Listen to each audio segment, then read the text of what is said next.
Astaghfirullah. Assalamualaikum warahmatullahi wabarakatuh. Bismillah wassalatu wassalamu ala rasulillah wa ala alihi wa sahbihi wa mawala wa la hawla wa la quwata illa billahi wa ba'du. Alhamdulillah, di malam hari ini kembali kita bisa kumpul kembali di tempat yang insya Allah diberkahi. Dan saya minta maaf karena 2 minggu kemarin memang ada safari dakwah ke pulau, jadi kita libur ya. Tapi saya dengar sudah ada yang ganti ya. Ada yang ganti apa enggak? Ada. Apa kosong? Ada ya. Jangan sampai kosong lah ya. Kalau bisa jangan sampai kosong. Kalau saya tidak ada, cari aja ustaz yang lain supaya tetap ngaji. Tapi kita lanjutkan kajian kita, masih membahas tafsir dari surah-surah pendek dalam juz amma. Dan malam ini kita membahas surah Al-Ikhlas. Ma'asyiral muslimin yang dimuliakan Allah Azza wa Jalla, surat Al-Ikhlas itu di dalam Al-Quran ada 2. Pertama yang ma'ruf, yang kita sering baca, Qul huwallahu ahad Allahus samad lam yalid wa lam yulad wa lam yakul lahu kufuwan ahad. Ini disebut surah Al-Ikhlas.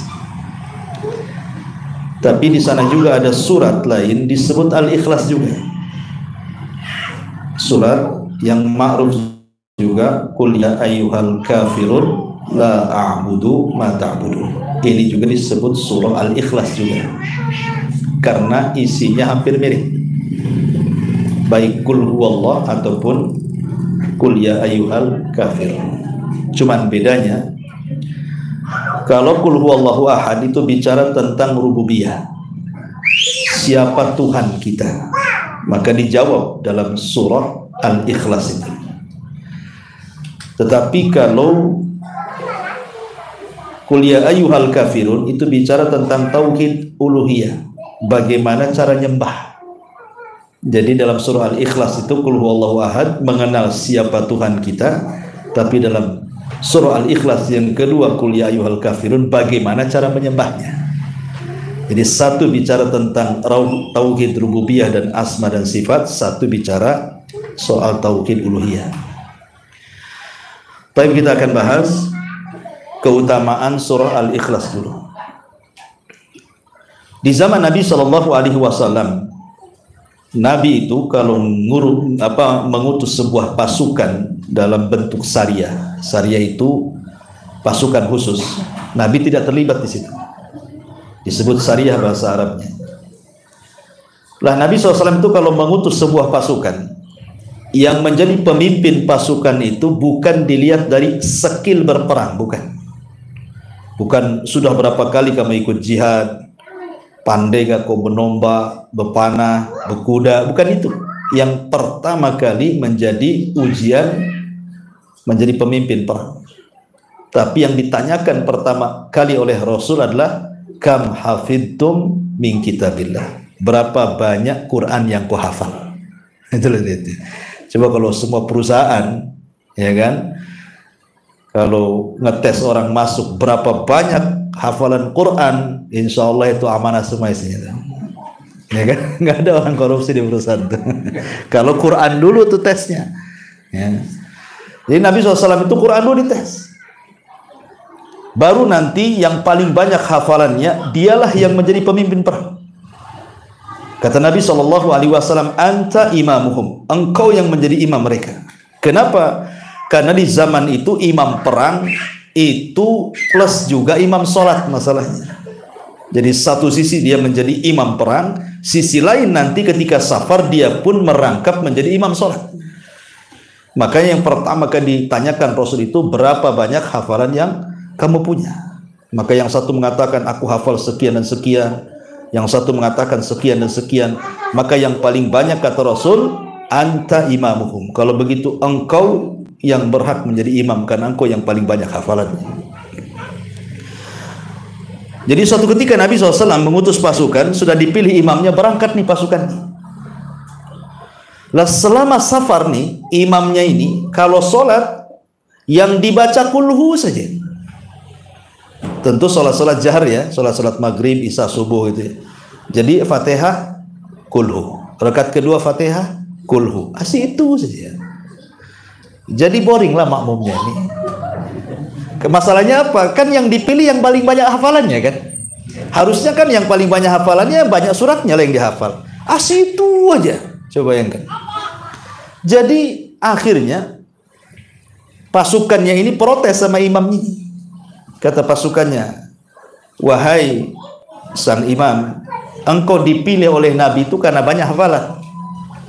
Apa tidak ada surat yang kau hafal selain Qul huwallahu ahad?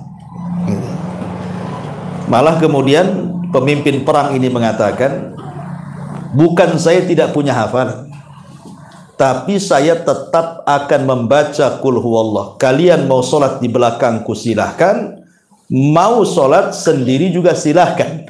Malah digituin sama imamnya kan. Ya mau tidak mau kan harus taat kepada pemimpin.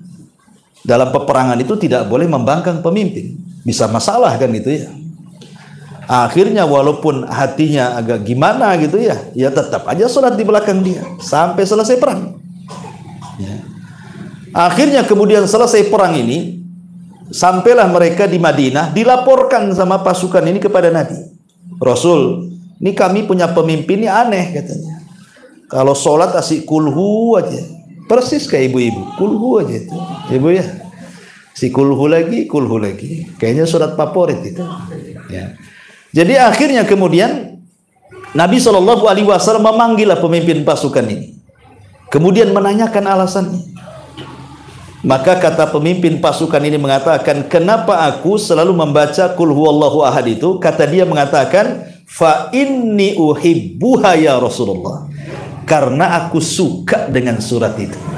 Sama dengan kita juga kan, suka dengan surat itu kan. Makanya kalau taraweh itu, kalau lam yakunil itu agak lama kali gitu ya. Kalau lama, wah lam yakunil nih lemes gitu kan. Kulhu, oh senang nih, cepat salam, cepat balik gitu. Jadi akhirnya Rasul mengatakan, kenapa kau cinta dengan surat itu? Nah, itulah bedanya alasan kita dengan alasan sahabat. Kalau kita cinta dengan surat Qul huwallah itu karena pendeknya. Tapi sahabat ini mengatakan, kenapa saya cinta dengan surat itu wahai Rasul? Maka sahabat ini mengatakan, li'annaha sifatur rahman. Karena di dalam surah Qul huwallah itu ada sifat-sifat yang agung yang dimiliki Allah Subhanahu wa taala. Maka aku suka dengan sifat itu. Maka apa kata Nabi SAW? Hubbuka iyyaha adkhalakal jannah. Kecintaanmu kepada surat itu, maka Allah akan masukkan kau ke dalam surga. Ya, luar biasa ya kan? Nah, cukup kita baca kulhu terus, ya, itu penyebab kita masuk surga. Tapi jelas alasannya ya, karena sahabat ini mencintai surah Qul huwallah itu karena apa? Keagungan sifat-sifat Allah di dalamnya. Kalau kita kan karena pendeknya, kan itu. Cintanya karena pendek itu. Ini satu keutamaan surah Al-Ikhlas. Yang kedua, Nabi SAW mengatakan dalam sebuah hadis yang sahih, kata Nabi SAW, man qara'a Qul huwallahu ahad asyra marratin fi kulli lailah fi kulli yaumin wa lailatin buniyat lahu baitun fil jannah. Siapa yang membaca Qul huwallahu ahad 10 kali dalam sehari semalam, maka Allah akan bangunkan baginya satu istana di surga. Luar biasa sebenarnya. Qul huwallahu ahad 10 kali dalam sehari semalam itu cukup dibangunkan satu rumah di surga itu. Padahal membaca Qul huwallah 10 kali kan saya kira enggak berat lah. Tapi bukan Qul huwallah bukan itu. Maksudnya sampai selesai lah kan itu ya. Qul huwallahu ahad, Allahus samad, lam yalid walam yulad walam yakul lahu kufuwan ahad, satu gitu kan ya. Kemudian diulang lagi Qul huwallahu ahad, Allahus samad, lam yalid walam yulad walam yakul lahu kufuwan ahad, dua gitu ya. Sampai 10 kali. Pamannya ambillah pagi 3, siang 3, sore 3, malam 1, dapatlah satu rumah di sorga tuh. Kan enak tuh. Setiap hari loh kita bangun satu rumah di sorga, luar biasa. Masalahnya sering saya katakan bahwa sorga itu perkara gaib. Karena perkara gaib itulah kadang-kadang kita kurang yakin. Lain kalau seandainya saya kasih kunci, ambil rumah di Sukajadi. Syaratnya baca kulhu 1000 kali. Kira-kira antum baca nggak? Daripada jadi next bagus saya baca kulhu Allah 1000 kali kan gitu ya. Jelas tuh. Sukajadi kunci lagi. Ya. Kenapa kok mau walaupun 1000 kali coba? Ini 10 kali saja. Dan istana di surga lebih hebat dibandingkan istana di dunia coba. Karena tidak gaib Sukajadi nampak. Lain surga ini gaib. Ustaz ini cerita aja katanya. Kan gitu ya bawaannya itu ya. Jadi makanya kegaiban itu kenapa Allah cantumkan di permulaan Al-Baqarah itu di antara sifat-sifat orang yang beriman. Karena gitu banyak yang ragu-ragu dengan yang gaib itu. Ini faedah yang kedua. Jadi faedah yang pertama bisa menyebabkan orang masuk surga. Faedah yang kedua, dibangunkan lagi rumah di surga. Kemudian keutamaan yang ketiga. Jadi suatu ketika Abu Hurairah radhiyallahu an menceritakan. Jadi dia di samping Rasul. Tiba-tiba tengah malam itu ada yang sedang sholat malam dan dia membaca surah Qul Huwallahu Ahad. Tidak tahu siapa yang baca karena gelap. Jadi Nabi SAW tiba-tiba nyeletuk dan mengatakan wajabat. Abu Hurairah bingung, apa maksud wajabat itu? Jadi setelah itu kemudian Abu Hurairah bertanya, apa yang Anda maksud dengan kalimat wajabat itu wahai Rasul? Maka Rasul mengatakan wajabat lahul jannah. Wajib orang itu masuk surga katanya. Jadi saking senangnya Abu Hurairah radhiyallahu an sifat sahabat ini, kalau ada orang mendapatkan kesenangan, maka dia ikut senang. Itulah sifat para sahabat. Jadi kalau ada saudaranya mendapatkan kesenangan, maka dia ikut senang. Kalau kita terbalik ya, kalau saudaranya dapat kesenangan, kita pula susah. Kenapa nggak saya katanya? Hasan kita ini kan. Jadi Abu Hurairah ini ketika mendengar Rasul memuji orang itu, wajabat lahul jannah, dicari orang itu. Maksudnya mau disampaikan, ya berbahagialah Rasul ngomong tentang kamu bahwa engkau akan masuk surga, gitu maksudnya. Tapi karena malam dicari-cari nggak ketemu dia, entah kemana. Tapi yang jelas bahwa walaupun orang itu tidak ditemukan Abu Hurairah, tetapi sabda Nabi SAW cukup menjadikan rekomendasi dia masuk surga. Begitu para sahabat. Ya, makanya contoh yang lain nih, ketika Nabi SAW dengan Abu Bakar dan Umar itu pulang dari safar, kemudian singgah di Masjid Nabawi. Di balik tembok itu, Abdullah ibn Mas'ud radhiyallahu an sedang membaca Quran, dan suara Abdullah ibn Mas'ud itu indah sekali. Jadi kata Nabi kepada Abu Bakar dan Umar, wahai Abu Bakar, Umar, kalau engkau ingin mendengarkan saat Jibril menurunkan wahyu kepada aku, seperti itulah suaranya. Maksudnya suara Abdullah ibn Mas'ud gitu maksudnya. Jadi pagi-pagi buta tuh Umar bin Khattab itu datang ke rumahnya Abdullah ibn Mas'ud dan mengatakan, absyir ya ibna ummi abdin, itu kunyahnya, berbahagialah wahai ibnu ummi abdin, wahai Abdullah bin Mas'ud, Rasul mensejajarkan suaramu dengan Jibril. Apa kata Abdullah bin Mas'ud? Iya, baru saja Abu Bakar datang katanya. Padahal Umar itu maksudnya buta-buta datang itu maksudnya mau menyaingi Abu Bakar, gitu ya. Pagi-pagi buta dia, rupanya Abu Bakar lebih dulu. Gitu. Kata Umar, wah saya tidak bisa itu mendahului Abu Bakar. Asik kalah terus gitu ya. Tapi syahidnya di sini begitu sahabat tuh sifatnya. Kalau ada orang lain dapat kebahagiaan, ikut senang. Gitu maksudnya ya. Harusnya seperti itu, kita harus bahagia di atas kebahagiaan orang lain. Jangan susah pula di atas kebahagiaan orang lain. Nanti setruk. Baik, ini yang kedua, yang ketiga, yang keempat. Nabi SAW pernah mendengar ada seorang sahabat ketika berdoa, salah satu penggalan doanya adalah isi daripada surah Al-Ikhlas, lam yalid walam yulad walam yakul lahu kufuwan ahad. Maka kata Nabi SAW, orang itu sudah berdoa yang kalau dia berdoa pasti diijabah. Jadi kalau seseorang berdoa mengambil sifat-sifat Ar-Rahman di dalam surah Qul Huwallahu Ahad itu penyebab seseorang itu terkabul doa.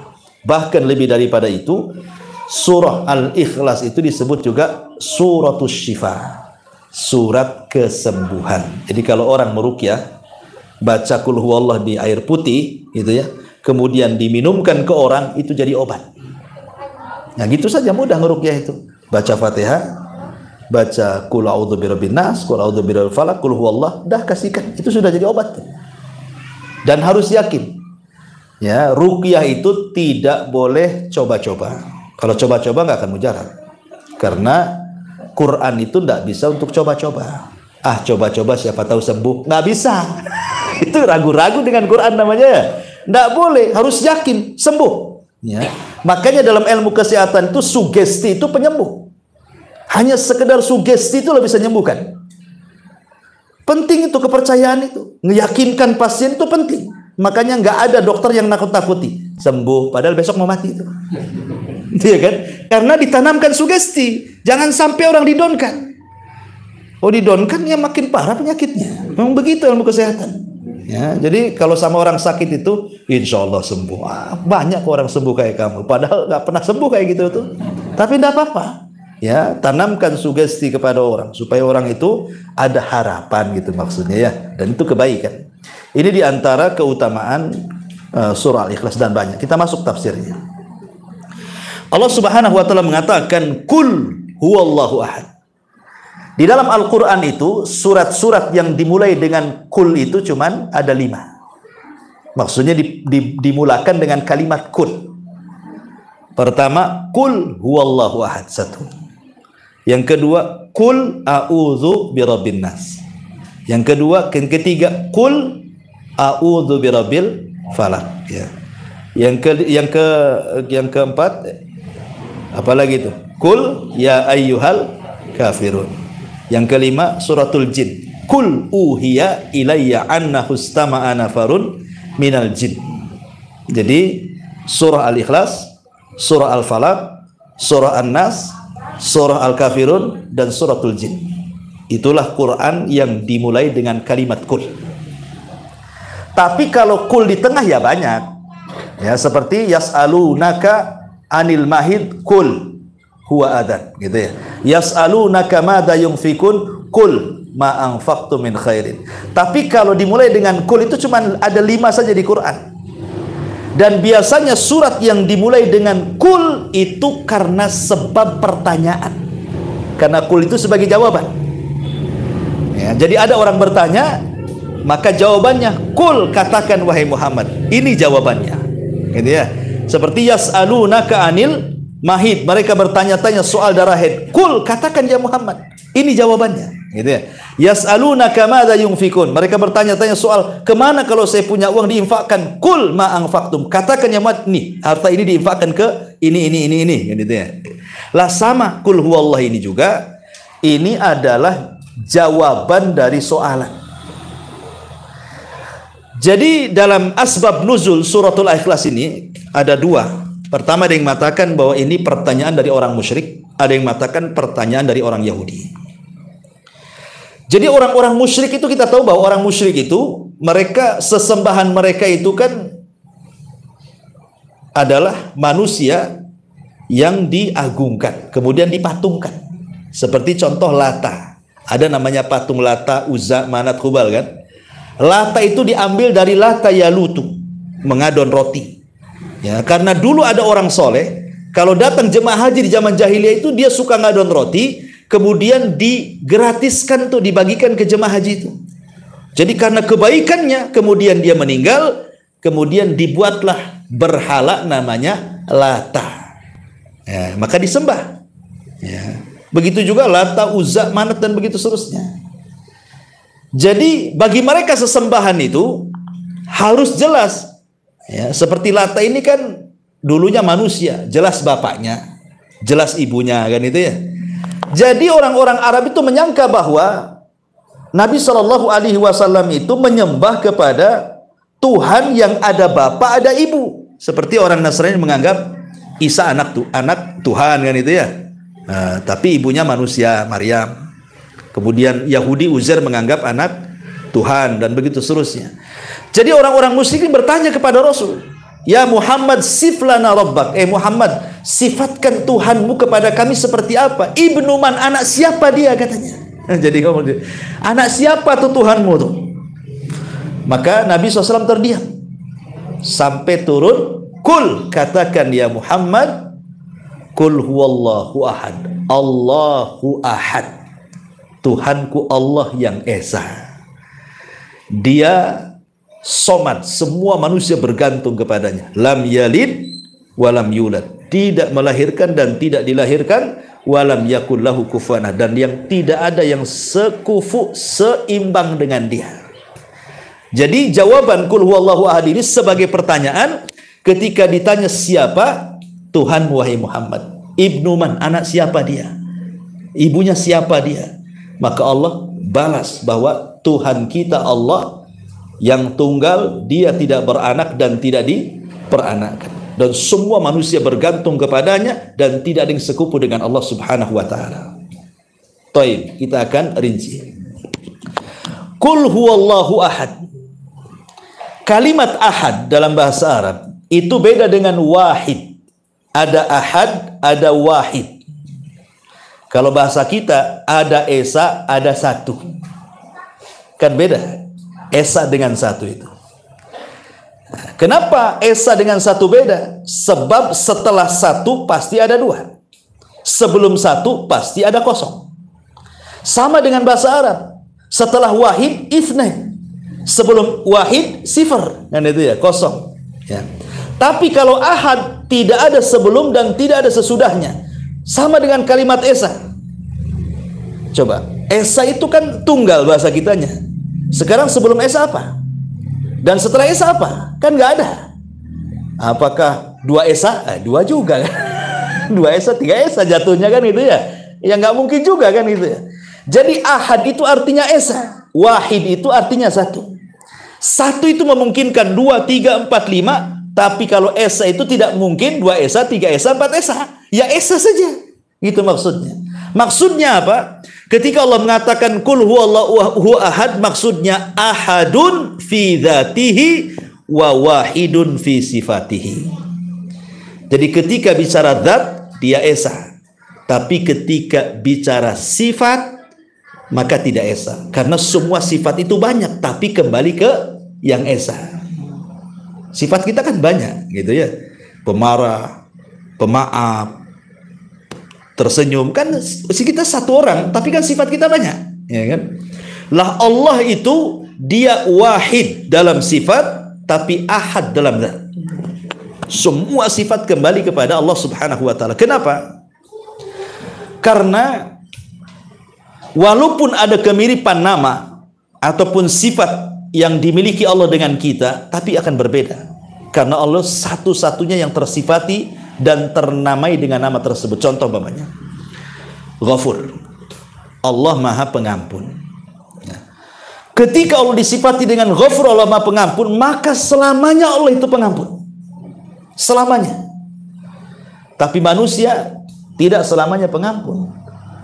Satu kali kita berbuat salah minta maaf, oke dimaafkan. Dua kali berbuat salah masih dimaafkan. Tiga kali ditutup pintu maaf, enak aja bolak-balik kau minta maaf. Ada batasnya pengampun manusia itu. Pasti ada batasnya. Allah Maha Pemberi. Pemberi Allah itu selamanya. Tapi kalau kita minta sama orang, satu kali dikasih, dua kali dikasih, tiga kali diusir. Kau ini pengemis, kau ini katanya. Bolak-balik minta saja katanya. Kerja sana, kan ujung-ujung kan marah gitu. Tapi Allah justru terbalik. Kalau kita minta kepada Allah, kemudian berhenti meminta, Allah murka. Tapi kalau kita meminta kepada manusia, berhenti meminta, manusia senang tuh. Sebab kalau makin banyak meminta kepada manusia, manusia pasti murka. Tapi kalau kita tidak meminta kepada Allah, pasti Allah murka. Nah, itulah bedanya, ya, makhluk dengan Khalik di sini. Karena dia ahad dalam segala sesuatu. Allahu ahad. Kemudian Qul huwallahu ahad, Allahus samad. Apa makna samad? Makna somad itu artinya semua makhluk bergantung kepada Allah. Ini yang harus dipahami. Kalau orang itu paham kalimat somad, itu tenang hidupnya tuh. Kenapa? Karena kita punya Tuhan yang bisa digunakan tempat bergantung. Kalau Anda bergantung kepada makhluk, seberapalah kekuatan makhluk itu? Pamannya punya kawan orang dalam di kepolisian, purnawirawan, selesailah, tidak bisa lagi, ya kan? Punya pengacara hebat, sekali setruk nggak bisa ngomong. Apa gunanya pengacara nggak bisa ngomong? Pengacara kan ngomong cari duitnya kan. Sekali setruk belok tuh mukanya, nggak bisa ngomong, selesai deh. Ya. Apa coba? Sesuatu yang disandarkan kepada makhluk itu ada batasnya, ada batasnya. Tetapi kalau disandarkan kepada Allah Azza wa Jalla tidak ada batasnya. Ingat, Allah itu yang menciptakan kita, yang terkadang juga menurunkan kesulitan. Dia juga yang mengangkat kesulitannya. Makanya bergantunglah kepada Allah, dengan kata lain bertawakallah kepada Allah Subhanahu wa taala. Karena hanya Allah lah tempat bergantung semua manusia. Tawakal kepada Dia. Ya. Dan kalau kita jabarkan luar biasa. Ya. Baik. Kemudian Allah mengatakan qul huwallahu ahad, Allahus samad, lam yalid wa lam yulad. Allah tidak melahirkan dan Allah tidak dilahirkan. Maknanya di sini Allah tidak punya ibu, Allah tidak punya bapak, Allah tidak punya pasangan, Allah tidak punya anak. Ya. Lam yalid wa lam yulad itu artinya begitu. Allah tidak punya anak, Allah tidak punya pasangan, Allah tidak punya bapak, Allah tidak punya ibu. Ya Allah tunggal. Dari sini bantahan kepada siapa? Pertama kepada orang Yahudi. Orang Yahudi itu menganggap Uzair itu anak Tuhan. Begini ceritanya. Dahulu ketika Nabi Yahya dibunuh secara sadis, dipenggal kepalanya, kemudian digunakan mahar wanita pelacur kepada Raja Romawi. Kemudian setelah Yahya meninggal dipenggal, rupanya bapaknya Zakaria tidak lepas dari pembunuhan. Masuk ke hutan, masuk ke dalam pohon, digergaji juga, mati juga. Ya, kemudian setelah itu Isa pula jadi sasaran. Tapi Isa diangkat ke langit sehingga dia selamat. Ya. Lah karena kekejaman Raja Herodes ini yang memenggal kepala Yahya, maka Allah Subhanahu wa taala berfirman, wala tahsabannallaha ghafilan amma ya'malu zalim. Jangan sangka Allah itu lalai kepada orang-orang yang melakukan kezaliman. Pasti Allah tidak akan lalai. Makanya dikirim kepada Raja Herodes ini, raja yang paling bengis kala itu, yang namanya Bukhtun Nasr. Itu penguasa Babylon Irak. Jadi datang pasukan dari Irak dipimpin oleh Bukhtun Nasr, kemudian diserbu Palestina, dihancurkan ke akar-akarnya, sampai dirobohkan bangunan habis rata dengan tanah. Kemudian dibantai orang-orang Yahudi, sebagiannya ditawan, dan wanita dan laki-laki jadi budak dibawa ke Irak. Ketika Raja Palestina zalim, Allah kasih lagi raja yang lebih zalim lagi. Nah itu ya, namanya wa ashgilidz zalimina bidzalimin. Selawat apa? Asgil. Wa ashgilidz zalimina bidzalimin. Jadi orang zalim disibukkan lagi dengan orang zalim. Ya. Jadi setelah kemudian dibawa kan, diperbudak gitu ya, dibawa ke Irak. Akhirnya kemudian, ma'asyiral muslimin yang dimuliakan Allah Subhanahu wa taala, jadi Palestina itu kosong, jadi negeri mati. Ya karena tadi kotanya hancur, dihancurkan Bukhtun Nasr. Lah ketika itu lewat seorang nabi, namanya Nabi Uzair. Ya, itu di Al-Quran tidak menyebutkan namanya, tetapi syaratnya ada dalam surah Al-Baqarah. Au kalladzi marra ala qaryatin wa hiya khawiyatun ala urushiha. Ketika ada seorang nabi lewat, melihat kota Palestina hancur sampai ke akar-akarnya, dihancurkan Bukhtun Nasr. Jadi Nabi Uzair ini termenung, nengok kota yang hancur itu.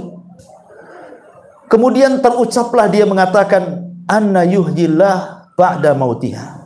Mungkinkah Allah menghidupkan negeri yang sudah hancur setelah hancur seperti ini? Mungkin bahasa kita ini kalau sekarang ada Ukraina diserang sama Rusia kan, kotanya dihancurkan.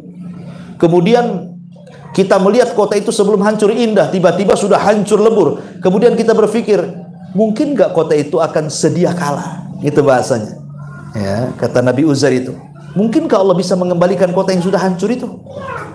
Akhirnya kemudian Uzair itu saking ngantuknya melihat kota itu karena panas, masuk dia ke dalam gua. Kemudian tidur, tidak bangun-bangun 1 abad. Berapa 1 abad? 100 tahun. Tidak bangun tuh. Coba antum kalau lama segitu kan bangun udah berjanggut. Udah tua. Jadi ini 1 abad tidur Nabi Uzair nih. Setelah 1 abad bangun dia. Masalahnya dia kan bawa kendaraan, ya, bawa himar keledai, kemudian bawa makanan juga, bawa minuman juga. Lah makanan dan minumannya yang namanya sudah 100 tahun ya sudah nggak ada lah kan gitu ya. Lam yatasana, sudah berubah makanan minumannya sudah 100 tahun. Ya. Kemudian makanan dan minumannya tidak berubah, yang berubah itu adalah keledainya. Afwan, ya. Jadi makanannya masih tetap, minumannya tetap, cuman yang jadi masalah keledainya sudah nggak ada, tinggal tulang-tulang saja. Karena kan terikat, 100 tahun dia nggak bisa makan, kan matilah. Akhirnya Allah Subhanahu wa Ta'ala ingin memberitahu Nabi Uzair bagaimana dia mampu menghidupkan kota dengan cara apa? Menghidupkan keledai. Tiba-tiba kata Allah Subhanahu wa Ta'ala, lihat keledai itu katanya. Tiba-tiba tulang belulangnya menyatu kembali, kemudian merangkai kembali, entah dari mana dagingnya tiba-tiba datang, kemudian jadilah dia keledai. Tiba-tiba keledai ini memekik seperti kiamat mau bangkit itu. Maka Uzair menyaksikan tuh, bagaimana Allah bisa menghidupkan keledai dari kematian. Seolah-olah Allah ingin mengatakan, kalau hanya sekedar menghidupkan kota yang mati itu gampang, gitu maksudnya. Nih keledai saja bisa hidup. Ya. Makanya ketika kemudian setelah itu Uzair ini bangun 100 tahun melihat kota, rupanya betul-betul sudah ramai lagi kota itu. Dia pun pulang ke rumahnya, masih ingat jalan rumahnya, cuman gak ada yang kenal dia. Sudah 100 tahun masalahnya. Yang kawan-kawan dia udah matilah semua, yang seumuran dia kan. Ketika dia sampai di rumah, adalah nenek tua buta. Kemudian ditanya, kamu siapa? Saya Uzair. Nggak mungkin, Uzair udah mati, kata nenek tua ini. Ya, kalau kamu Uzair itu punya karamah, bisa menyembuhkan orang buta katanya. Diusaplah kemudian wajah nenek itu. Akhirnya bisa lihat. Pas dilihat, oh benar kamu Uzair. Karena Uzair nggak berubah mukanya. Kamu Uzair. Dari situlah tersebar bahwa Uzair masih hidup. Sehingga kemudian orang-orang Yahudi senang. Akhirnya banyak orang-orang Yahudi datang kepada Uzair, minta untuk diajarkan Taurat. Lah ketika itu papan Taurat hilang. Ketika Buktu Nasr menyerang Palestina itu papan Taurat hilang. Entah di mana gitu ya. Tapi kemudian Allah Subhanahu wa Ta'ala ilhamkan kepada Uzair sanggup menghafal Taurat di kepalanya.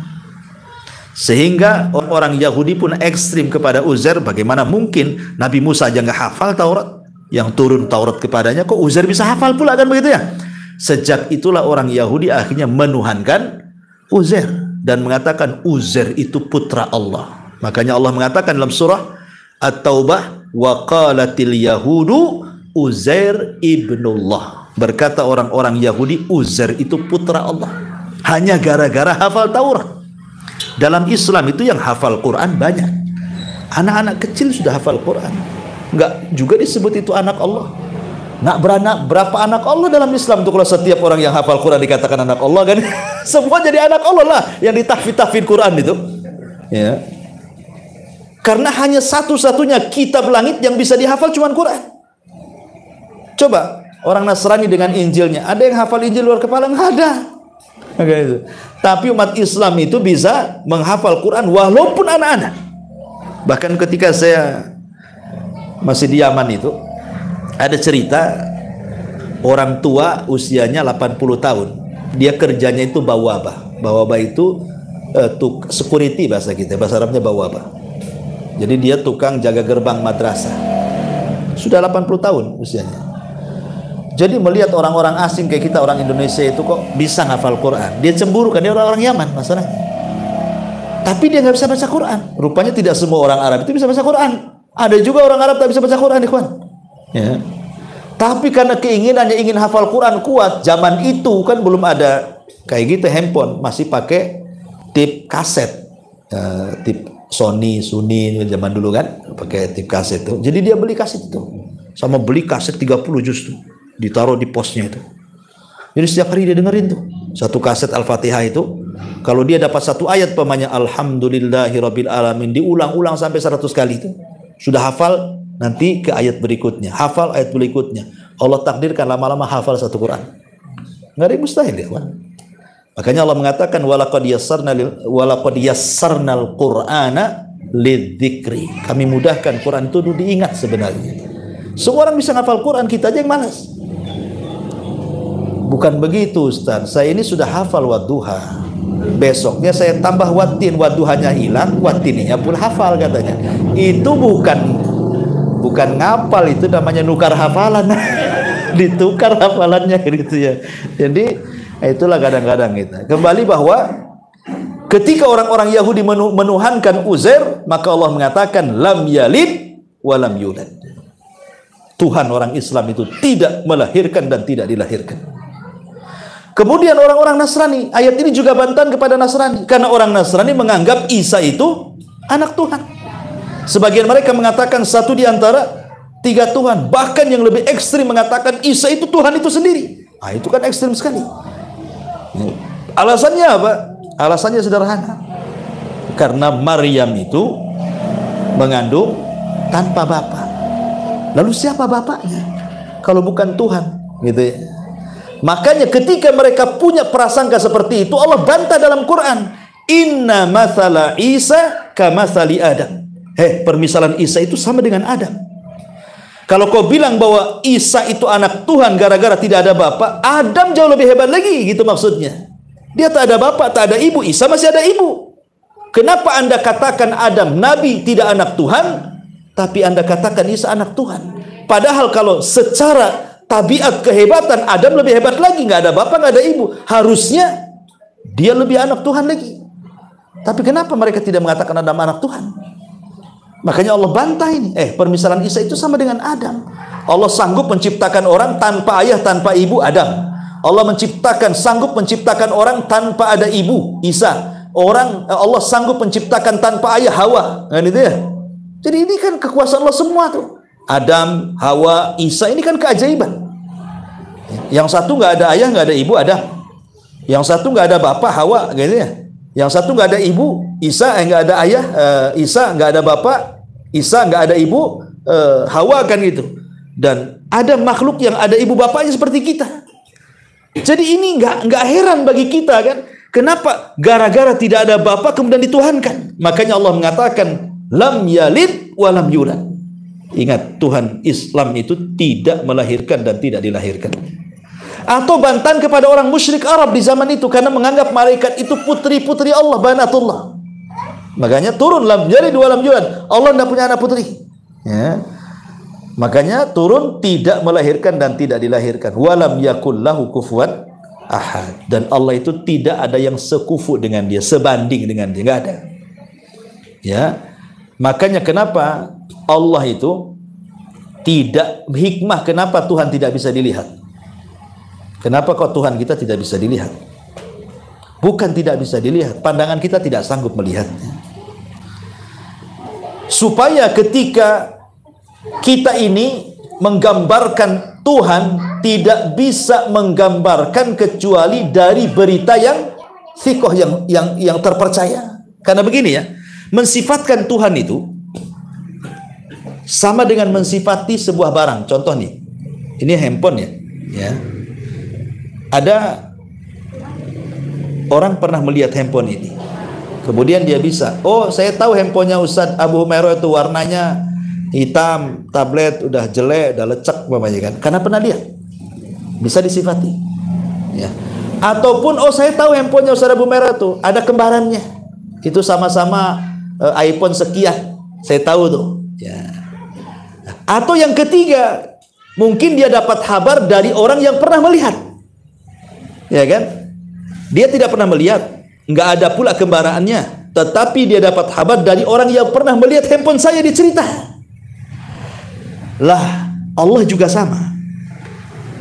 Sekarang kalau mensifati Allah dengan cara Allah pernah dilihat, mustahil. Tidak ada orang yang pernah melihat Allah. Berarti tidak mungkin mensifati Allah dengan sesuatu yang pernah dilihat. Yang kedua, mensifati Allah dengan kembarannya, mustahil. Allah nggak punya kembaran. Ya, berarti yang memungkinkan mensifati Allah itu dengan apa? Dengan orang yang Allah percaya untuk menjelaskan siapa dia. Dan itu hanya satu, Nabi. Ya kan? Berarti ketika kita bicara tentang nama dan sifat bagi Allah, yang tahu tentang Allah adalah Allah sendiri. Yang kedua, makhluk kepercayaannya para nabi. Sehingga kalau kita bicara tentang zat Allah, maka kita tidak bisa bicara kecuali dengan wahyu. Nggak bisa dengan wahyu. Ya. Dan itulah kita bersyukur, ikhwan, dengan adanya Quran, dengan adanya hadis Nabi Shallallahu Alaihi Wasallam, sehingga kita bisa mensifati siapa Tuhan kita. Bahkan juga bukan hanya itu, diajarkan bagaimana cara menyembahnya. Coba bayangkan, kalau seandainya tidak ada Nabi yang diutus kepada kita, tidak ada Quran yang diturunkan kepada kita, kira-kira nih manusia ketika mensifati Tuhan seperti apa? Coba, nggak kebayang sama saya.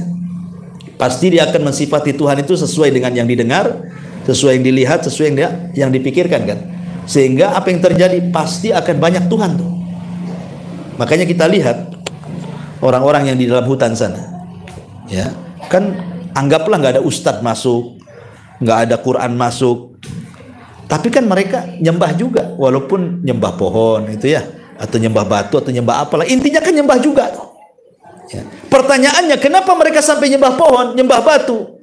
Karena tidak sampai kepada mereka wahyu masalahnya. Sehingga ketika tidak sampai wahyu kepada mereka, akhirnya mereka merancang Tuhan itu sesuai apa yang mereka dengar, apa yang mereka lihat, apa yang mereka pikirkan. Sama dengan orang barat ketika menggambar alien. Orang barat itu tidak pernah ketemu alien, ya kawan. Kita aja ditipu sama orang tuh. Ya. Ada orang Amerika ketemu alien? Enggak. Cuman kan mereka berimajinasi tinggi kan. Oh, jangan-jangan alien itu begini, dia ada antennya, dibuatlah kasih anten. Nah gitu ya. Oh, mungkin kupingnya besar, dibuatlah kuping besar. Oh, mungkin kepalanya besar, badannya kecil, dibuat kayak gitu. Itu kan kira-kira mereka tidak pernah ketemu loh. Lah itulah terjadi kalau seandainya orang tidak pernah membaca Quran, tidak pernah membaca hadis, kemudian mensifati siapa Tuhannya, maka persis seperti orang barat membayangkan alien. Akhirnya apa? Jangan-jangan Tuhan itu seperti orang. Dibuatlah akhirnya patung kayak orang. Kan itu. Yang lain mengatakan, oh enggak, bukan kayak orang. Memang kayak orang, tapi tangannya banyak. Kasih tangan banyak. Kan itu. Oh enggak ada, itu Tuhan itu punya belalai. Kasih belalai di depan. Kan itu ya. Oh, Tuhan itu bukan orang, dia ular sendok. Dibuatlah patung ular sendok. Orang kalau berpikir Tuhan sesuai dengan yang dipikirkan, nanti akan banyak macam jenis Tuhan tuh. Makanya saya pernah baca itu satu kitab itu tentang perkembangan agama di India. Di India itu 1000 agama lebih berkembang di sana. Otomatis ketika 1000 agama lebih berkembang, berarti 1000 Tuhan lebih berkembang di sana. Ya kan? Makanya macam-macam orang sana nyembah, sampai sapi pun disembah. Ya. Ada orang sapi masuk pasar gitu kan, makan kangkung. Jangan diganggu, itu Tuhan lagi makan kangkung. Jadi pikirnya itu kan, karena semua disembah. Kenapa? Tadi karena tidak turun nabi, tidak turun kitab kepada mereka. Alhamdulillah kita ini ada nabi, ada Quran, sehingga membimbing kita ini bagaimana cara mengenal Allah. Qul huwallahu ahad, Allahus samad, lam yalid walam yulad walam yakul lahu kufuwan ahad. Alhamdulillah kita dapat penjelasan siapa Tuhan kita. Kalau enggak macam-macam kita sembah tuh. Ya. Wallahu a'lam bishawab. Ini yang bisa sampaikan sebelum saya tutup. Silakan kalau ada yang mau bertanya.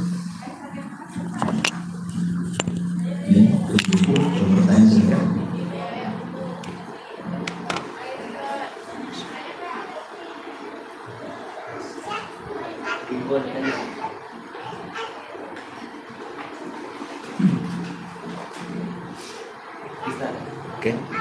Dan untuk menanggapi ini tadi, Ustaz, ada yang juga yang bilang Tuhan itu ada di mana-mana. Nah, kadang-kadang ada yang bilang ada di dekat berat nadi. Itu gimana menanggapinya, Ustaz? Ada, ya itu juga ada dilema juga di dalam. Iya. Alhamdulillah. Sebenarnya pemahaman seperti ini itu ada sejarahnya. Jadi dahulu ada orang namanya Jaham ibn Safwan. Jaham ibn Safwan. Dia berguru kepada Jad ibn Dirham. Jad ibn Dirham berguru kepada Aban ibn Sam'an. Aban ibn Sam'an berguru kepada Talut. Talut berguru kepada saudari daripada Labid ibn A'sam. Labid bin A'sam itu penyihir Nabi. Jadi silsilahnya ilmunya Jahm ibn Safwan ini dari penyihir Nabi. Jahm ibn Safwan ini berdebat dengan seorang kelompok yang disebut dengan Sumaniyah. Jadi orang-orang Sumaniyah ini mereka tidak menyembah kecuali Tuhannya harus mencocoki panca indera. Kalau bisa dilihat, bisa disentuh, bisa dicium, baru mereka sembah. Kalau nggak nampak, nggak mau nyembah mereka. Ya, mereka mau nyembah kepada Tuhan yang nampak saja. Itu namanya kelompok Sumaniyah. Ya seperti orang-orang penyembah berhala umumnya lah, Hindu, Buddha dan yang semacamnya lah kan. Itu kan arcanya ada gitu ya.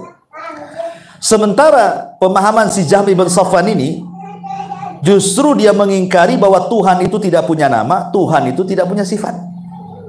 Kenapa? Kalau Tuhan punya nama nanti sama dengan makhluk.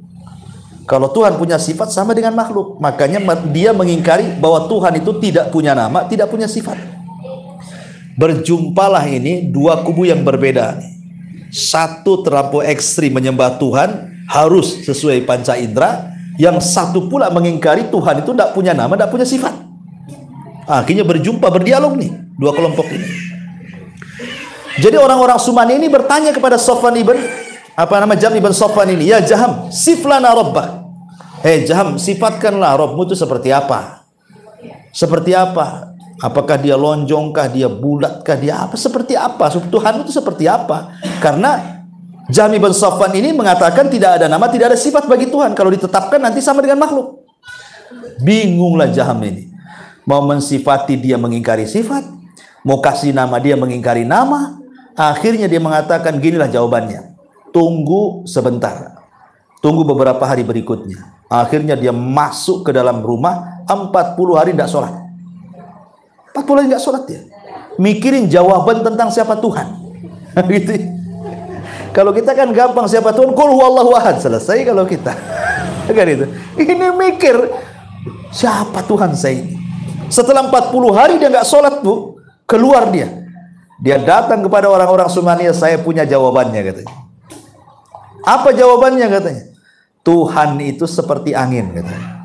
Kamu kan bisa merasakan tuh angin tuh. Bukan berarti tidak ada angin, kan ada tuh angin tuh katanya. Jadi Tuhan itu seperti rih, seperti angin. Bisa dirasa tapi tidak kelihatan. Kata Jahm ibn Safwan itu. Jadi Tuhan itu bisa kita rasakan walaupun kau tidak nampak katanya. Jadi orang-orang Sumaniyah mengatakan, gimana kamu ini Jahm? Bukankah kamu mengatakan Tuhanmu tidak punya nama, tidak punya sifat? Kalau kamu katakan Tuhanmu seperti angin, berarti kamu mensifati secara tidak langsung Tuhanmu itu ada wujud, dan wujud itu bagian daripada sifat, kan gitu ya? Berarti kamu ini nggak beres kaidahnya ini. Akhirnya bingung lagi dia. Oh ya juga katanya. Berarti wujud itu kan sifat, artinya sifat wujud kan itu ya. Padahal dia mengingkari tidak ada sifat, tidak ada nama. Saking bingungnya akhirnya dia asal jawab. Dia mengatakan Tuhanku tidak di dalam alam, tidak juga di luar alam katanya. La dakhilal alam wala kharijahu katanya. Tuhanku adalah tidak di dalam alam, tidak juga di luar alam. Lalu di mana-mana? Di mana-mana. Itu maksudnya ya. Gitu loh. Ya. Jadi ini ada kisahnya itu. Jadi pemahaman ini sebenarnya berasal dari seorang nama Jahm ibn Safwan yang kemudian akidahnya disebut Jahmiyah. Ya. Dan ini bahaya pemahaman Allah di mana-mana kan? Karena kita ahli sunnah diajarkan bahwa Allah itu di atas ketinggian, di atas langit gitu ya. Ar-Rahman 'alal arsy istawa. Makanya kalau kita berdoa, kemana antum arahkan doa? Pasti ke langit. Mau kemana lagi diarahkan doa? Ke langit. Nggak ada orang berdoa itu kecuali ke langit. Apalagi dalam posisi genting, di kapal mau tenggelam, pasti orang akan ke langit mengadakan.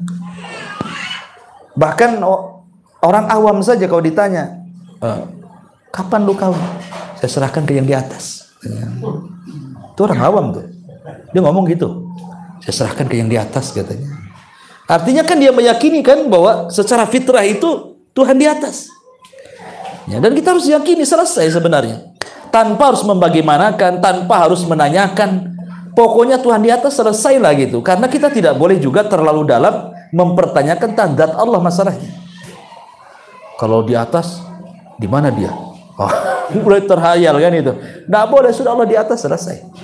Ya, jangan cerita macam-macam, karena kalau sudah mengenai zat Allah itu, jangan terlampau dalam. Kata Imam Syafi'i, pikirkan makhluk Allah, jangan pikirkan zat Allah. Karena memikirkan zat Allah itu tidak akan menambah iman.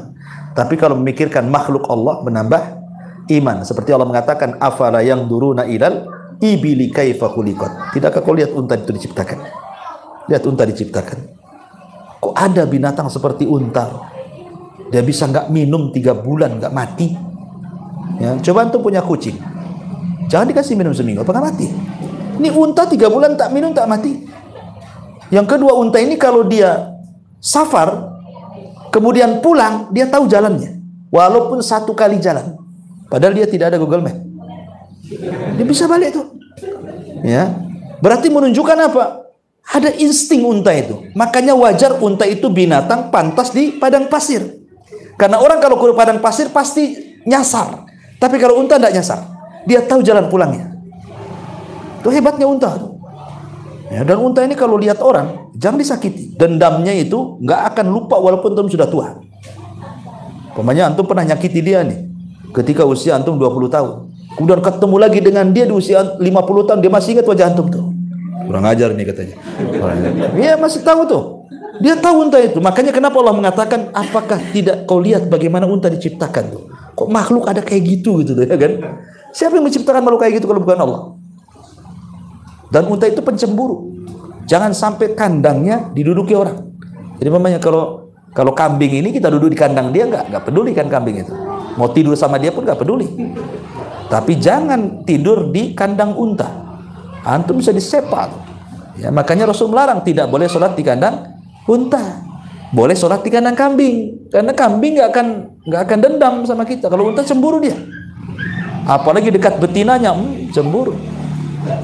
Makanya kalau istri gue udah nggak cemburu itu, anda masih bagus unta. Kan gitu ya. Ya, wallahu a'lam ya. Iya, saya kira cukup. Ya, sudah jam 9 lebih. Subhanallah bihamdika, asyhadu an la ilaha illa anta astaghfiruka wa atubu ilaik. Allahu ta'ala. Assalamualaikum warahmatullahi wabarakatuh.